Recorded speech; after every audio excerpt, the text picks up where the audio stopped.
Hello. Hi, everyone. Hope you're having an amazing week and welcome to the first ever episode of Evolutionary Films Lockdown Film Club. My name is Amber Doig-Thorne. I'm an actress, presenter and influencer, and I'm going to be your host this evening, which is very, very exciting. So for tonight's live stream, I'm going to be talking to Stu Bennett, aka Wade Bad News Barrett, the King of the Ring, WWE former superstar turned film star, along with some very, very special guests. This is going to be an interactive live stream, so make sure that you write your questions for Stu down in the comments below. We're going to be referring to them throughout the live stream. Also, don't forget to hit the subscribe button to be in with a chance of winning a fabulous prize. Now, I think it's about time for us to bring on Stu Bennett and get started with our Q&A. Let's do this. Waiting for Stu. We got Stu coming in. Hello, Stu. How are you doing? Oh, you're at an angle there. I'm good. How are you doing? I'm really Everyone's good, sideways. What's going on? I was going to say, do you want me to tilt my screen a bit? Here we go. That's there. We're in. How are you doing? With technology. Fantastic. It's How are you doing? Good. You're the right way round. I'm good, thank you. Are we live? We are live. We're live on air. It's happening. I'm so excited. Are you excited? I am indeed. It's good to chat to you, Amber. What do you want to talk about? So many different things. First of all, this madness that's going on at the moment. How are you finding lockdown? How are you keeping yourself busy? I'm a very antisocial person in general, so this is kind of my normal life, aside from not being able to go to the gym. That's my biggest problem. Mm-hmm. I'm working out at home with these basically rubber bands. I've heard good things about those. They're good. I feel like I'm rehabbing some injuries and stuff, and reading books, watching a bit of Netflix here and there, and chatting to you now on the Evolutionary Films YouTube page. So, which is obviously the highlight of your week. It genuinely is, if I'm honest. That's how quiet the week has been. So hopefully it's a highlight for a lot of people watching too. So thank you. I hope so. Everyone give a thumbs up if you're enjoying. Okay, so let's have a quick chat about your wrestling career. You've had an amazing career as a wrestler. You're 5 times Intercontinental Champion and King of the Ring. But tell me, what was your favorite fight from your wrestling career? My favorite fight in my entire wrestling career, I would probably say, was a fight I had with John Cena. Very early in my WWE career in 2010, I had a match with him. And it was my first big test as a wrestler where I was kind of front and center of the WWE at the time. And I was in the highest profile match. And it was a match where basically if I beat him, he had to work for me in a group I was working with called Nexus. So for me to have gone from a relative unknown 6 months prior to that to be suddenly heading up this giant storyline in WWE and wrestling with the biggest name in wrestling at the time, John Cena, and beating him in that match, that was a huge moment for me. So I'll say that one. Yeah, I was going to say, that sounds incredible. Congratulations. Thank you. 10 years late, but I appreciate that. Congratulations. Anyway. Honestly, it's fine. I'll just congratulate you for the next 10 years and then we'll make up for it. Deal? Deal. I'm a commentator these days anyway. I'm a little old, I'm a little beat up, but I have a great voice. So I commentate on wrestling in a place called NWA. So everyone, if you're interested in hearing me commentate, go check that out. That's on YouTube also, NWA. NWA, okay, I'll need to check that out as well. So it's Wrestlemania weekend at the moment, and you've done several Wrestlemanias in the past. What was it like appearing in them? It was always a crazy week, to be honest with you. And the weirdest thing about pro wrestling is that the bigger the crowd, actually the easier it is. And Wrestlemania, I've wrestled in front of 100,000 people live in some of the giant NFL stadiums. And it's actually harder wrestling in a small pub with 10 people in the crowd, which is how I started off wrestling in the UK, than it is wrestling in front of 100,000 people. Because when there's so many people in a crowd, 100,000 people, they all just blend into one. You can't even hear what people are saying. It's just this kind of wall of sound. So I love that experience, and looking out, it looks like you're staring at a painting, not people. It's one of the most bizarre experiences I've ever had in my life. Probably wrestled at WrestleMania 5 or 6 times, and always a crazy experience, that's for sure. That's insane, 100,000 people. So going into acting when you're on set with maybe 100, I'm guessing that's quite low scale for you then. How have you found the whole transition into acting? Yeah, I mean, what a lot of people don't realize about professional wrestling is that it's an art. It's not a sport. Yeah. We are putting on a performance and saying lines and playing characters, and results are predetermined. So it is an art form, and it's a form of entertainment. So the transition to acting isn't that bad. It's kind of a natural fit, I think, for a lot of professional wrestlers. And I think the hardest thing about acting is knowing that every time you shoot, it's not live. So there's less adrenaline. And you know in the back of your head that if you mess this up, you can always do it again, which is not what you get in the world of professional wrestling. I liked in professional wrestling the fact that it was live and you had that adrenaline and there's no second take or anything like that. So that was probably the hardest transition for me. Wow, it sounds like there's an awful lot of pressure on the wrestling side as well, obviously, with it being live. But I have to say, you're doing a very, very good job at the acting. Oh, thank you very much. Are we going to talk about Vengeance a little? I was just going to say, speaking of the acting, I'd like to bring in Ross. Ross Boyask, who is the director of Vengeance. Can we bring him in now, please? Ross is coming in. See if he comes in sideways like me. I don't know what happened there. I was trying to figure out, is my laptop on the side? Oh my God. Ross, hello. Ross. How are you doing? How are we? Very quiet, Ross. There you Good, are. thank you. You came in the right way around. We had Stu on the side, but now you're all good. How's your day going? I'm very CinemaScope. It's been a great day in East London. Thank you. I hope everyone's well. Good. Good. So, nice to speak to you, Ross. And to you. I think before we get started, Ross the boss, I feel like we need a little logo saying that up there. Please don't do his that. wrestling name. I won't. Don't worry. Get oh my God, ring. that would be what would my wrestling name be? Oh no, I'll have to think about that one. It would have to be it'd have to be like a wrestling diva type name. It would. Ross the boss. Wade Barrett. Agile Amber? Agile. I'm not very agile. You know what? We'll come back to this later. So right now, guys, I want to show you the trailer for Vengeance. Let's roll that clip. Ooh, I'm excited.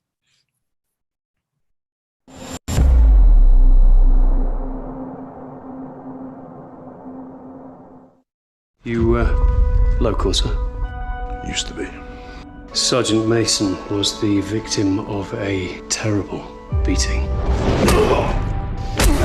And subsequently, he was stabbed in the back of the neck. What about his parents? What are the police doing about this? You said it yourself, okay? Devotion is a broken place. I'll take down the bastards that did this. Every one of them. I mean, who's gonna mess with the special fucking forces? What, you?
What a trailer. How do you guys feel watching that back? 'Cause it's been a couple of years now since the film has come out. Does it give you goosebumps? Because I got goosebumps.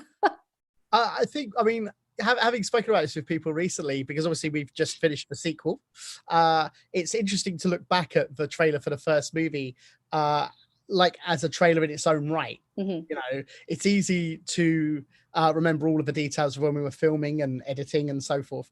But now with some detachment, it's fascinating to watch the trailer almost as a trailer where you would hopefully go, oh, I want to see that.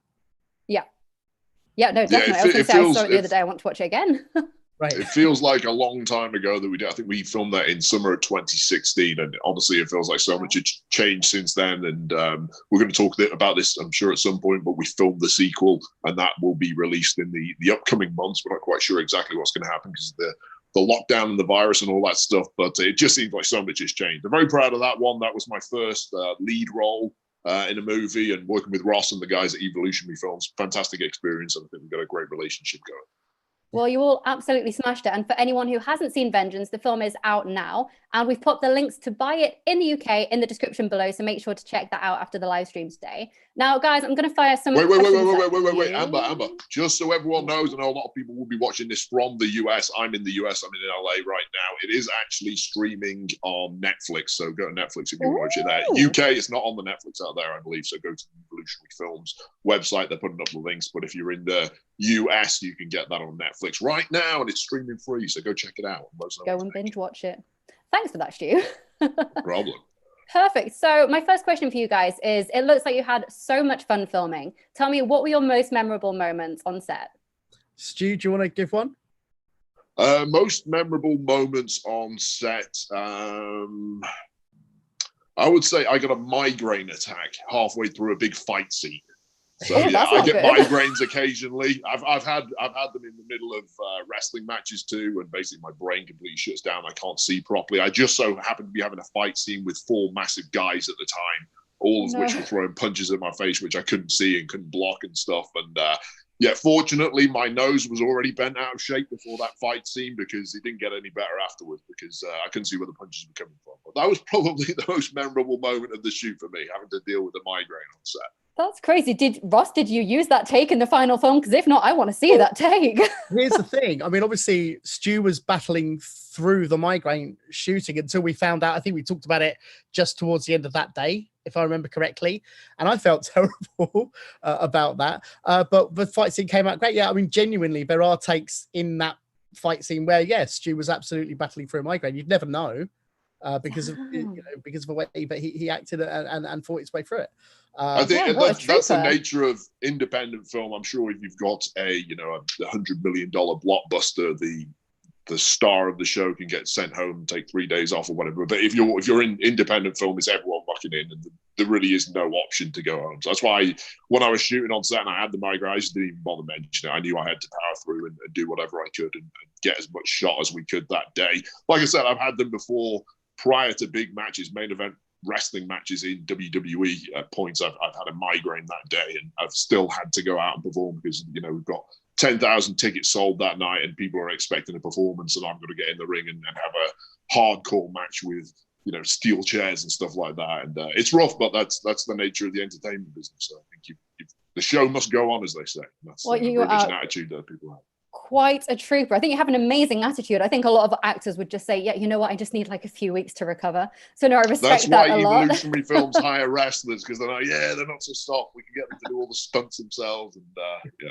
Everyone is badass. I've noticed this, especially with the sequel. I'm like, there's so many people that are like stunts trained. It was incredible. Anyway, we're going to have to move on. So what was it like working with Vinnie Jones? I wanted to ask you this for a while. For the sequel? Yeah, for the sequel. Yeah, I mean, before we filmed, Vinnie and I had a very long conversation about the character. It was fantastic to get him on board. And for me as a director, it was interesting because Vinnie's made many movies and TV shows, very experienced. And for me, one of the most fascinating parts of the process was we would do take one. It'd be great. We had mostly very good takes all around, quite bluntly. But what I found interesting watching Vinnie was between take one and take two, he would sort of make an adjustment. He would clearly take in how everyone was performing and sort of make an adjustment. So if take one was here, take two would be like here. And then if we did a third take, we don't get a chance to do too many takes, but on a third take, there would still be another maybe smaller adjustment. And as a filmmaker working with the actors, and as Stu, I'm sure would tell you, we never had a lot of time to rehearse. We would normally rehearse while everything was being set up, and as a filmmaker, it was really fascinating to see that process from him being so experienced, and to see essentially also how the other actors responded to him. I'd agree with that. He's as Ross mentioned, having someone with his level of experience on set helped all departments, from the actors to even the camera guys and lighting, and helping Ross with tweaks on the script and stuff like that. So it was great to have him. I think he said this was his 100th film that he'd done, was Vengeance 2. So that was great to have him on board, the guy with his level of experience. And from a personal point of view, I'm a massive football fan, or soccer fan, in the UK, and I grew up obviously in the 80s being a big football fan, and that was Vinnie's heyday as a footballer when he won the FA Cup final for Wimbledon. So I pretty much pestered Vinnie for the entire shoot about football stories and tell me more about the FA Cup final in 1988. So by the time of his last day, I'm sure he was glad to see the back of me. But maybe we'll see him again for another film down the road, and I'll bug him a bit more. But yeah, it was great chatting with him off set as well. The question is, did you get to play any soccer with him in between takes? I didn't, but I went on a TV show called Soccer AM to promote the first film, and this was about a week before we started shooting Vengeance 2. And then on Soccer AM, which is a big soccer show on Sky in the UK, they had me go out and take a couple of shots at goal, and I scored probably the greatest goal in the history of football. It was all video, and I showed Vinnie that, and he described it in his own words. This is international football, and Vinnie Jones, FA Cup winner. Vinnie Jones described my goal as a worldie, which in football parlance means one of the greatest goals in the history of the world. So that was a pretty good moment for an amateur football player like me. Yeah, man, I am very impressed. Okay, it's Ross, on my next Instagram. film. Go check it out. I was going to say, we need to see Stu making some goals in the next film. I think we've actually got a still image of Vinnie and Stu squaring off that we're going to show everyone now. So this is from the sequel. Oh, you guys look angry. You look angry. So I'm guessing this is either just before or just after a little fight scene there. Well, I think I've got Vinnie in handcuffs at this point, although you can't see it right there. But yeah, I remember shooting that day. That was a lot of fun. We were packed in the back of that van you see in the background. There's 4 of us in there with Phoebe, who's in the shot, and Sam, who was also in the movie too. For a very intense, close shot scene. And that was a great experience for me as a relatively new actor to get to work with Vinnie up close and personal and watch his facial expressions and his performance and the tweaks he made and how he presents himself in those quarters was a really good experience for me. It's incredible how much just the smallest tweak in a facial expression, it can really make a scene. So now we're going to move. Absolutely. Amazing. So we're going to move on to a quick game now of Would You Rather. Now, I think you guys might be familiar with this, but for anyone who isn't, I'm going to ask both Ross and Stu individually some questions saying, would you rather A or B? And you have to say which one and why. Are you ready? Yeah. I don't know why I look evil. They're not bad questions. Okay, so Stu, the first one's for you. Would you rather wrestle Hulk Hogan or the Ultimate Warrior? Oh man. Well, I was a fan of both of those growing up, that's for sure. But I would say overall, the biggest star of the two of them was Hulk Hogan. He is the biggest star in the history of professional wrestling. And as professional wrestlers, we want to get the biggest spotlight on us and get the biggest attendance and all that stuff. So historically speaking, certainly I'd have to go with Hulk Hogan on that one. I would definitely watch that match. Now, Ross, this next one is for you. Yes. As a big comic book fan, would you rather be super fast or super strong? This is something I've often asked myself, and I can never pick. Which one would you go for and why? It's really funny because people normally say invisible or flying. So, well, I wanted to go for something different. Yeah. Strong or fast? The tough one. Well, my girlfriend would say that I spend too long talking about things, so super fast is probably better. Just like talking like a motor mouth. Straight through. Yeah. Right, Stu, back to you. This is a bit of a weird one, so prepare yourself. Right. Would you rather have no elbows or no knees? From a fighting perspective or just generally in life, whichever you prefer. Well, I do have one dodgy elbow, which is this one here. Let me get up close. I don't know if you can see where's the scar. I've got a scar along here. What happened? That's my arm basically snapped. The elbow snapped the wrong way in a wrestling match. I had someone land on the arm and my forearm was pointing backwards. It popped out? It basically snapped at the joint and went folded too far past how far it's supposed to straight out. So I've got a bit of a dodgy elbow. So if we're getting rid of anything, thankfully my knees are fantastic. I hope that stays the same for a long time. But if we're going to get rid of anything, let's get rid of the one that's already damaged. It's the elbow. Right. So we keep both healthy knees, rid of the elbows, and now... And I can still walk then, at least. I can't walk on my hands very well. So that's a good point. I feel like some people can, but that's not something I've ever really tried. Yeah, I feel like you went for the right answer there. So now we are going to be bringing in Marc Griffin, who plays Frost in the film. Mark, welcome to the live stream. This is like my favorite part. I feel like we need elevator music playing for the bit where we bring everyone in. Here he Mark, is. hello. How are you? Very well. Just watching you guys. It's funny. Were you enjoying the game? Elbows, yes, very much so. So, Mark, tell us a little bit about what you've been up to recently. Well, I've been touring. I've been on tour for 2 years with a play. That's insane.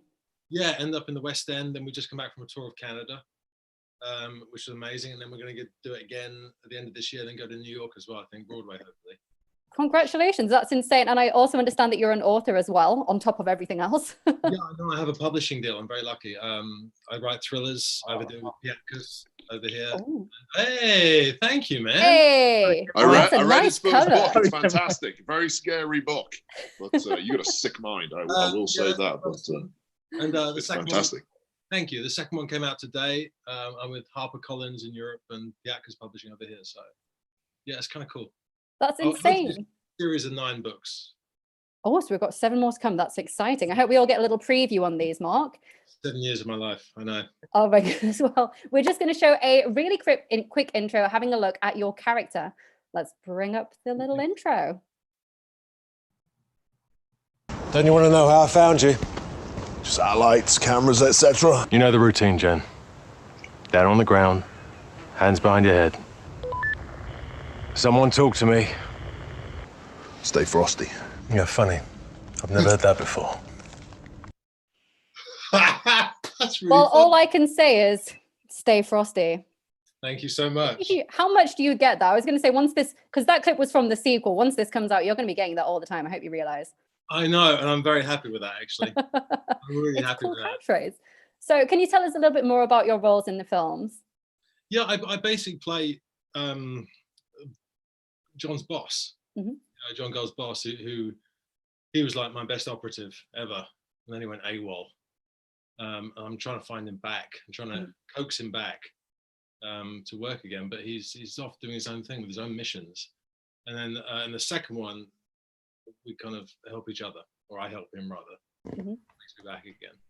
So it seems like your character has quite a development over the 2 films. Would you mind talking a bit about how you personally felt that the character evolved? I was really happy, actually. It was really nice, and especially because it was funny. The first one, I had really long hair, and then it was weird when we did the costume fitting. I remember Stu saw me and literally was like, "Who the hell are you?" Because all my hair had been cut off.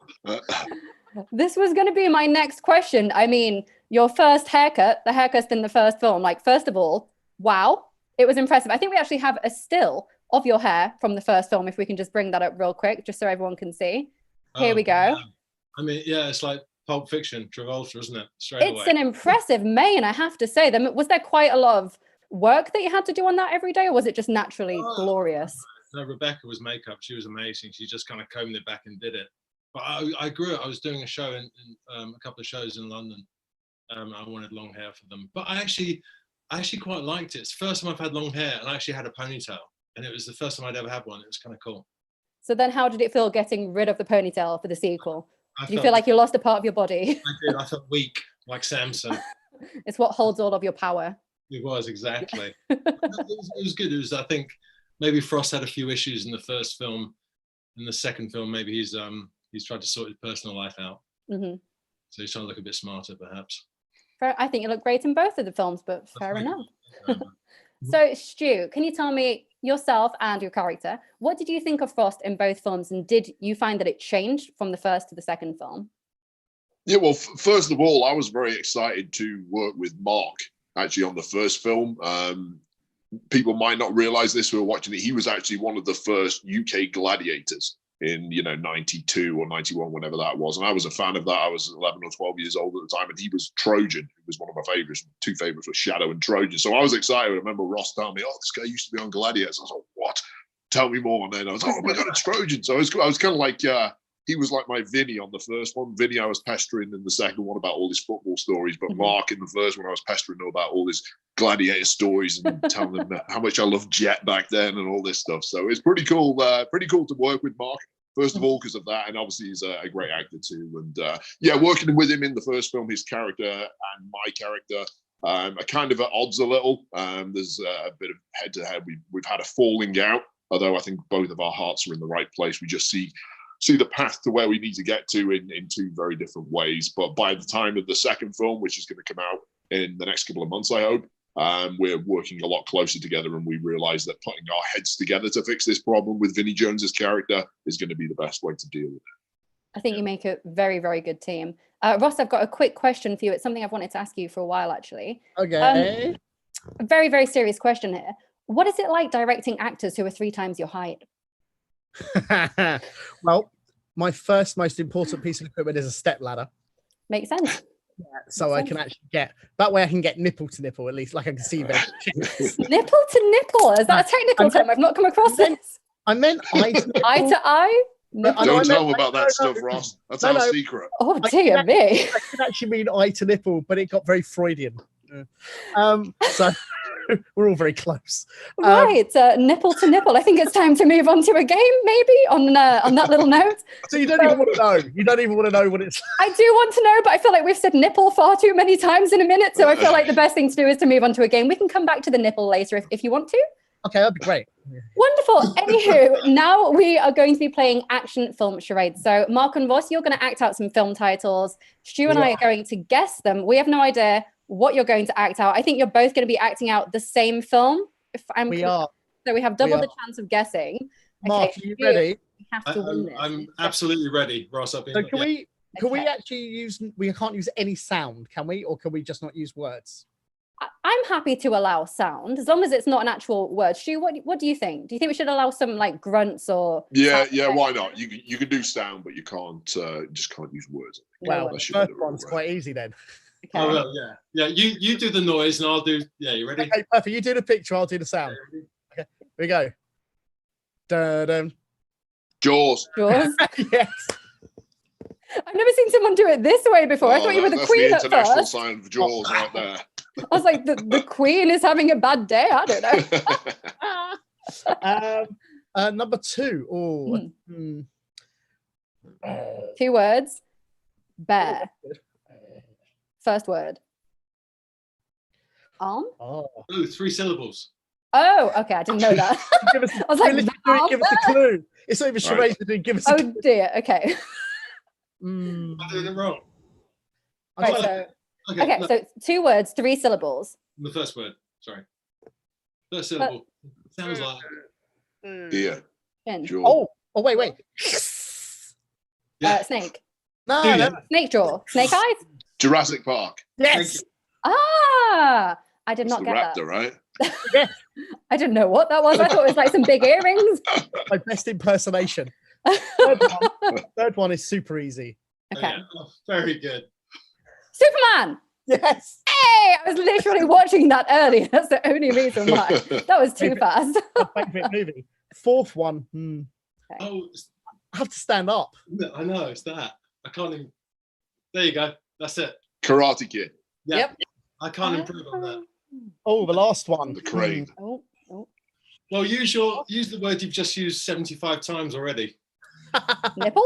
No, that's a bit weird.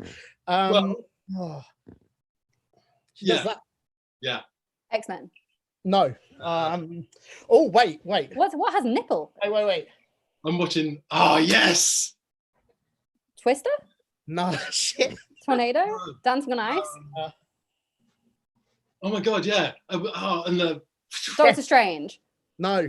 Wild West? No. Okay, hold on. Let me think. Seriously. Whoop woo. That was really, It's a Wild Western with boobs and tornado. Jones. No. Words. It's 2 words. 2 words. Yeah. 2 words. Oh. Second Word. Yeah. No. Woman. Lady. Girl. Lady. Girl. Yeah. Girl. Lady. Girl. Lady. You Stu, had- help me! Don't just laugh. Wonder Woman. That's Wonder it. Woman. Was that it? Wonder Woman? Yeah. Yes. How was that Wonder Woman? There was a tornado. I saw Oh, W, the that's lasso all of I saw. truth. Ross was Lasso cheating. of That's truth. genius from Okay. Ross, I've 'cause not that's what seen Linda it, so Clark that, did. that probably is why I was struggling. I have seen it. I shouldn't have been struggling. It's one of my favorite films. We'll never I think speak of part this of the problem again. was the clues are really bad too. That I was was the trying- Oh dear. I'm so sorry. I feel bad. I let the team down. Honestly, Ross, I'm this not is- saying this because you let the team down, but Mark, it's time for us to swap you in for someone it. else. I know, yeah. Mark, So, thank you so much. You are Thank you, absolutely Mark. wonderful. guys, take care. Thank you Everyone go again. It buy was his lovely to books. talk to you. Books are Buy excellent. his book. Very good. Thank you, Mark. I thought he was wonderful. I felt awful that I had to swap him out there. I thought he's going to take this personally, you know. I'm still getting over Ross spinning around like a I know. ballerina. Oh, we have our next guest, Mr. Sam Benjamin. How are you doing today? I'm doing good. How are you doing? Good, thank you. Good. So, Sam, you play Shapiro. Shapiro. I nearly said Shapiro. Shapiro, yeah. Shapiro in the film. That's the next film. I think you make a good Shakira. So we've actually got a quick look at some of your best bits from Vengeance 2. Ooh. So shall we roll that clip now? Hey, you're going nowhere, mate. Tell me again what my job is. All right. I want to chat about hazard pay, but apart from that, I'm A-okay. So you're A-okay. I'm A-okay. Yeah, that's the first time I've seen that. Oh, it's a good clip. How did it make you feel? Are you excited to see the film? Yeah, I'm very excited to see the film. As Stu and Mark have hinted at, you know, compared to the first film, it was a lot more of like a team-up squad vibe. Mm-hmm. So, and we had a really good squad, and I think we really bounced off each other really well. And yeah, really excited for everyone to see it. So can you tell me a little bit more about Shapiro? Tell us about your character. So Vinnie Jones described Shapiro as the good-looking one. No. I feel like Vinnie's just throwing compliments at everyone. I just wanted to see what people's reactions was to that. So Shapiro is when so Frost basically wants to keep Gold, first of all, with decent backup. But also to keep him in check with some people that follow the rules a bit more. So kind of the two people who are by Stu's side are Shapiro and Lynch, played by myself and Phoebe Robinson Galvin. And so we're kind of like, if Stu was the Batman, we're kind of the two Robins behind him, backing him up and attempting to keep him on the straight and narrow, and with mixed results. So there is an awful lot of action in this film, and Sam, I understand that you're also a wrestling journalist as well. Yeah, well, I guess I am. Yeah, no one's described me as that before, but yeah, I do a bit of writing on the side. I write for the Mirror WWE group, and I've written a few articles for What Culture. So the equivalent of what Stu was saying before about how he was a big fan of Mark growing up and a big fan of Vinnie growing up. I grew up on WWF, WWE, and I was willing Stu to be the first British WWE champion. So for me, that was my like awesome experience of getting onto set and being like, oh my God, Stu Bennett. You know, literally never said any of this to my face before. So. That was all in his head. He kind of hid that very well. So Amber, pretended he didn't know who I was actually on day one. So. No, but the thing that makes sense to you, because Amber, you have to realize I didn't want to come in and total fanboy out, so I was keeping it cool early days. Okay. So you played it cool, but I was ultra fanboy with Vinnie, so I did not know to play it cool.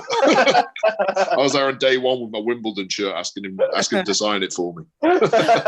Someone was probably there with the t-shirt with your face on it, but he hid it after seeing it. It was underneath. Who knows? Well, you're making my job much easier, because I was going to say, Sam, how did you find it working with Stu after the years of commentating on wrestling and journalism? Should have expected that.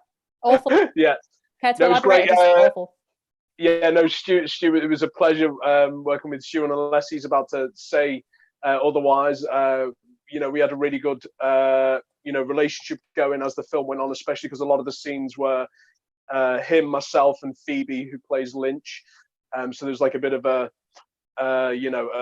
trio of heroes trying to, you know, save the day in various situations. So, yeah, and like you said, you know, there were scenes where it was quite tense in the back of the van, and when we were going into gunfights and things, and yeah, there was just a really good trust, and we were all learning off each other as well. You know, my background is you know, pure acting.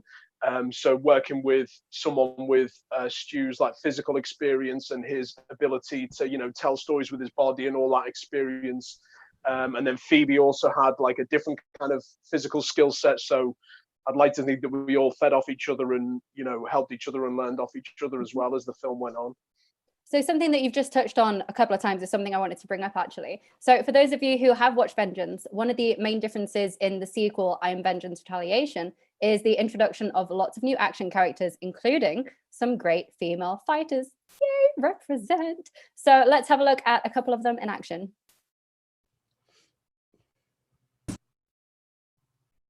Yeah, boom. Return. Boom, boom, boom. You're amazing. Give it up, give it up. Return and Yeah,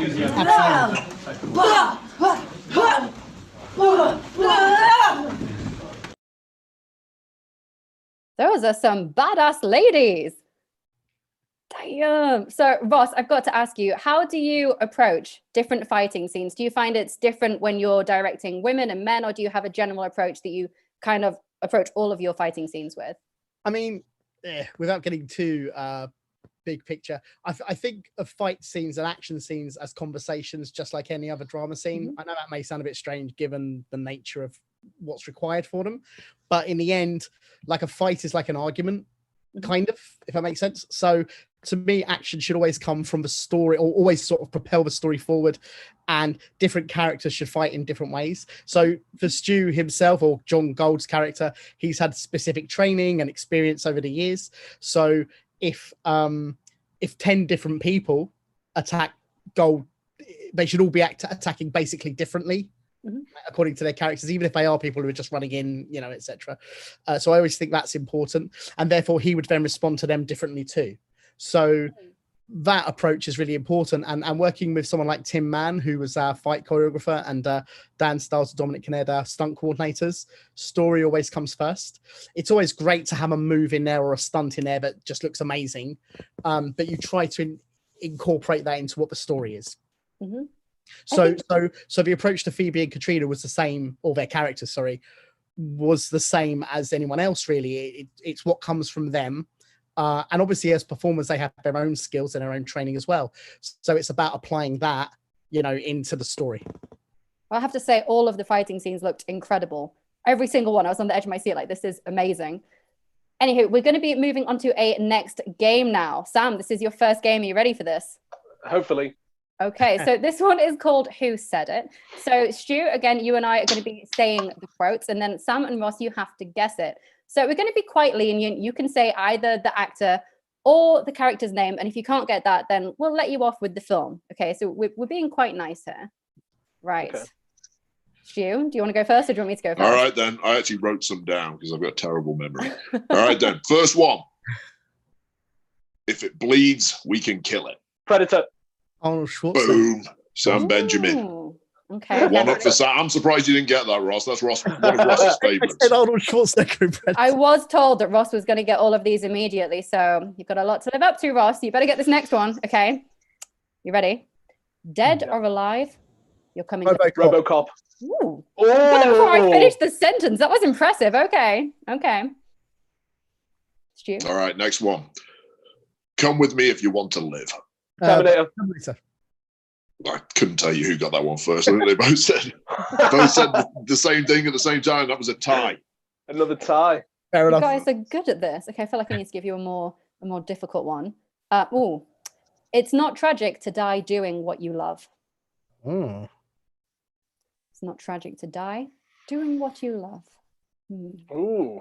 I literally have no idea. Yeah, that's got me. Can we get clues? No. I was going to give you a cue, and then I'm like, you've got these other ones so quickly. No, to die doing what you love. The film title has 2 words. I won't make you guess the actor, but if you can guess the film title. I haven't got a clue. Sam, me neither. No, me neither. No Point idea. Break. Oh my god! Oh, see, I knew when I said it, you'd be like, okay, well, it's you can redeem yourself. On to the next. This one. Come on. Here we go. All right. It's 106 miles to Chicago. We've got a full tank of gas, half a pack of cigarettes, and it's dark, and we're wearing. Yes. Very good. So you're getting things nicely done too quickly. Okay. One of my favorites. That's a good one. This is one of my favorites. I will look for you. I will find you. I Taken. Kill you. Oh, damn it! That was so fast. I think we've got a couple more for you, but you are whizzing through these. All right then. Let's put a smile on that face. Dark Knight. Oh, Yes. yeah. And then I think we have got a couple more. Okay. At my signal, unleash hell. Oh, I know it as well. At my signal, unleash hell. I want to. I was going to say one of the Star Trek films, but I don't know if that's right. No. Sam? Avengers Endgame. No, it's a fighty film. It's a fighty film. My signal, unleash hell. Maybe if I say it like, at my signal, unleash hell. I don't know. 300. Does that help? Oh, close. Braveheart? Oh, Still kind of close.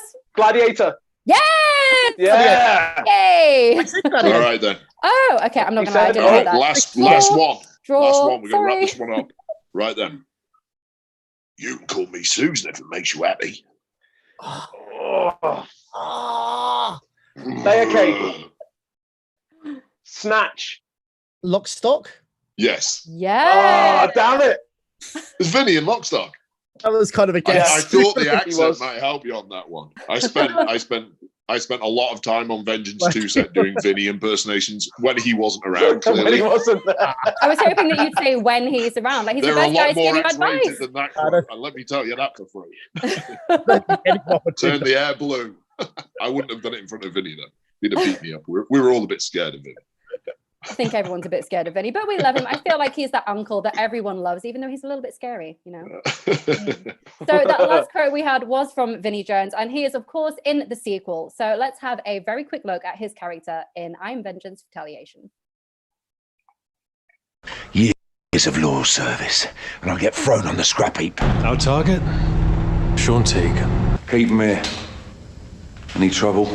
You kill the chick first. Very soon we'll be flying the friendly skies. We'll see about that. Lads! So much action. So friendly. He's so friendly. He is. He's just lovely, isn't he? No, he's fab. So now we're going to go to some questions from the audience. They've been typing them in throughout the live stream. One of the first ones that we've got, actually, Stu, this is for you. Linking into the clip that we've just seen. You kind of answered this earlier, but what was it like working with Vinny? Working with Vinny was awesome. As I mentioned, I was a big fan of his football career and his film career. So getting to work with him on that level was amazing, but also his experience level helped me and everyone else on set. And we even got glimpses of the lunatic Vinnie Jones that have been rumored in the press for many years. I got very small glimpses of it here and there in between takes and stuff. And I would have been disappointed if we didn't get the explosive Vinnie Jones, the cataclysmic Vinnie Jones that you've all read about in the papers over the years. So we got a little taste of that too, which was fun. You had the full experience. I'm very jealous. So we're going to be going through some more questions, but for everyone watching, please do comment down below your questions and we'll be asking them live right now. And also don't forget to subscribe because there is a chance to win a big prize. I don't know if I'm allowed to enter. I might enter. I love a good prize. On to the next question. So Stu, this is for you again from Corey Marvin. What made you step away from professional wrestling? I stepped away from professional wrestling in 2016. My contract was up with WWE. They offered me a new one, but I was a bit unhappy with how I'd been used for the 2 previous years. So 2015 and 2016 were not a fun time for me in WWE. So I decided to leave. I had something from the guys at Evolutionary Films that I really wanted to do, which was the first Vengeance. So I knew I was going to go ahead and do that and hopefully bounce into more film work. And obviously that came up with Vengeance 2. I've done some hosting also of a show called Ultimate Beastmaster, and I'm also a commentator now with a company called NWA. So I've got a better life balance. I get to do different things, and I'm not getting beat up as much as I used to. I still get beat up occasionally on Ross's film sets, but it's not getting beat up every single night, which is how I was living as a pro wrestler. So pro wrestling is a young man's game. And I decided to walk away at 36. I'm not done for good. I'm going to wrestle again at some point, but I'm never going to go back to that schedule of wrestling 250 nights a year, which is what I was doing with WWE, because that is not a healthy way to live. 250 nights a year. Yeah, and that's in different countries and different states and constantly traveling too. So I was really worn out and burning the candle at both ends kind of thing. So yeah, I'd had enough by that point, and I wanted to jump off the train. That's insane. Congratulations for sticking at it for so long. That's intense. he's a great last longer than me. It's wild. It's a wild. He's a great commentator business. as well, by the way. Yeah. On NWA Power. Absolute. Yeah, quality. go check out NWA Power if you want to hear me commentate on pro wrestling. I think it's a great show. It's free. It's on YouTube. There's a bunch of shows on there. And like I say, I think it's a great show. I love the style of NWA. It's very much storyline and narrative and character based, whereas a lot of pro wrestling these days has turned more towards pure athleticism, which is great, but it sometimes has been presented at the consequence of storytelling, which I think is what pro wrestling should be about. It's about stories, not just athleticism and stunts and things like that. So I think NWA is bringing that back, which is why I'm proud to be associated with it. So I think it's time that we have to say goodbye to Sam. Sam, thank you so much for being on here. I hope that you really enjoyed it. We loved having you on here, didn't we? You're welcome. Thank you, Sam. Cheers, guys. Thank you. Have a good weekend. So we have got some more questions now aimed at you two specifically. Ross, this one seems to have come up quite a couple of times. And this is from Anahi Del Angel, which is like a superhero name, I think. Could I Am Vengeance be a trilogy, perhaps? It's funny that you say that. There are currently 2 scripts for part 3. Oh, okay. Very different ones, actually. Am I in either of them, Ross? No, Gold doesn't. I hope so. No spoilers. We'll see how Vengeance 2 goes down. But no, You're fired, Stu. don't say that. So, no, there are 2 very different scenarios. Is the situation? So hopefully, let's say, obviously, the success of Vengeance 2 would somewhat help that along. Quite honestly, no, there are definitely plans for part 3 for sure. Oh, that's very exciting. It comes down ultimately, I know it was a Ross question, to people supporting the movie. The reason we were able to make Vengeance 2 is because Vengeance 1 got supported so well by the fans that before Vengeance 1 was even fully out around the world, we were actually shooting Vengeance 2 because it had such overwhelming levels of support. So I'm hopeful that everyone's going to support Vengeance 2. In my opinion, it's a really great movie. I think people are going to love it. It's completely different to the first one. The first one's a very dark film. I think the second one's a lot more upbeat and a lot faster paced. Very proud of both of them, but I'm looking forward to it getting released because I think people are going to be blown away by it. Yeah. And guys, as we were saying earlier on, as Stu said, if you're in America, then you can watch the first Vengeance film on Netflix. And if you're in the UK, we have popped the links in the description below. So once you finish watching this live stream, go and give it a watch. It's a Saturday night. It's film night. Support. You're all locked indoors anyway. What else have you got to do? You have no other choice, pretty much. That's Watch me getting beaten up for a 3,000th time in my life. So, Stu, I've got another question for you here from Octane123456. That is the username. How nervous were you when fighting in the final for King of the Ring? And are you looking forward to WrestleMania? Okay, so the first one, how nervous was I in the final of King of the Ring? I wasn't nervous at all. To be honest with you, I was wrestling a guy who wrestled then as Neville. He's also left. He's an English guy.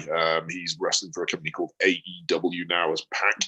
I knew him really well. He's an amazing wrestler. He's a very acrobatic, a lot smaller than me. He's one of those acrobatic, high-flying guys, and we had great chemistry, and I knew the match was going to be great.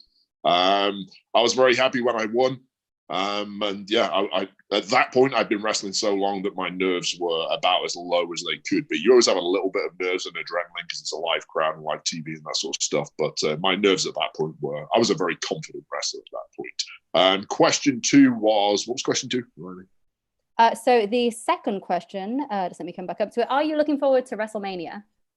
WrestleMania. So I haven't watched much WWE since I left. One of the reasons I left is because I wasn't enjoying the show. So it would be kind of strange for me to leave working there to sit at home and watch it. So I haven't really watched too much of it. I tend to watch clips of what my friends are doing up there. And I'm very excited for a very good friend of mine, Drew McIntyre, or Drew Galloway, as I know him. I used to live with him. We got hired by WWE at the same time. We used to be friends on the UK scene back in 2005 and 2006. He's got a very big matchup against Brock Lesnar, who a lot of people have heard of from his UFC days. So yeah, I'm thrilled for him. I'm hoping he has a good display. I'm hoping he wins the title there. But aside from that match, I'm probably not going to be watching that particular show. Mm-hmm. Well, we'll make sure to keep our fingers crossed for him then. We've got time for one more question now, Ross. This one's for you, coming from Eunice Wrestler. When will I Am Vengeance Retaliation be out? It's a good question. Obviously, this year is the answer. the current situation has somewhat put a crimp in people's plans, but we are working with distributors literally all around the world to arrange for release. We're hoping to have it in the cinemas soon after the lockdown ends. It'd be great, for people to sort of come on out and watch the movie and support it. It's a much bigger film, as we've talked about. There's a lot more action. It's much more of an action chase movie than a revenge thriller, although the theme of revenge is still in the movie. So yes, as mentioned, we are in constant contact with the companies that are actually going to distribute the film worldwide. Evolutionary Films are doing it in the UK, of course. So it's really an ongoing conversation this year, everything being well. We want to make sure that it gets the best, the best exposure and the best chance to get to the audience.